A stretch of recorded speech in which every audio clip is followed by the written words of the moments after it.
அன்பார்ந்த ரிஷபராசி அன்பர்களுக்கு இந்த மாதம் எப்படி இருக்குன்னா, ராசிநாதனான சுக்கிரன் வந்து 7ஆம் வீட்டில் இருக்க ஆட்சி பெற்று செவ்வாய் சூரியனோடு சேர்ந்து ராசியை பார்க்குறார். இதனால் என்னென்னா, மதிப்பு மரியாதை அப்படிங்கிறது அதிக அளவில் கூடுறதுக்குண்டான வாய்ப்புகள் இருக்குது. திருமணம், வேலை, தொழில், கல்வி எல்லாத்துலேயும் ஒரு ஊக்கத்தோடு ஒரு இன்ட்ரெஸ்டோடு செயல்படும் காலகட்டமாக இந்த காலகட்டம் இருக்குது. சரி, அடுத்தது பணம், குடும்பம்.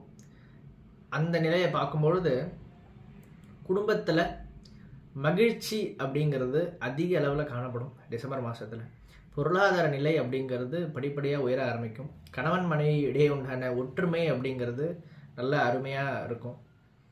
பொருள் சேர்க்கை, தங்கம், வாகனம், சொத்து இதெல்லாம் வாங்குறதா இருந்ததுன்னா தாராளமாக வாங்கலாம். இந்த காலகட்டம் உங்களுக்கு சூப்பராக இருக்குது. அடுத்தது முயற்சி. 3ஆம் வீட்டு பலன் பார்த்தோம்னா,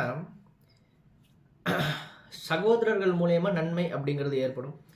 புதிய விஐபி தொடர்புகள் ஏற்படும். யாராச்சும் ஒரு ஹை கான்டாக்ட் பீப்புள் வந்து இந்த காலகட்டத்தில் உங்களுக்கு ஃப்ரெண்டாக அமைவாங்க.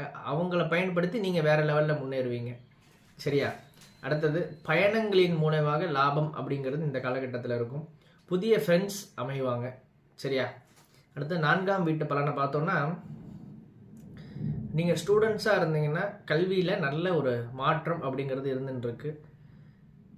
எக்ஸாம்ஸ் ஏதாவது ஒரு ரிசல்ட்டுக்காக வெயிட் பண்ணிட்டு இருந்தீங்கன்னா நல்ல ரிசல்ட் வர்றதுக்குண்டான வாய்ப்பு இந்த காலகட்டமாக இருக்குது.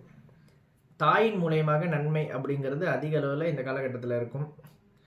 இடமாற்றம் அப்படிங்கிறது ஏற்படுறதுக்குண்டான வாய்ப்புகள் இந்த காலகட்டத்தில் இருக்குது. திடீர் அதிர்ஷ்டம் அப்படிங்கிறது ஏற்படுறதுக்குண்டான வாய்ப்புகள் இருக்குது.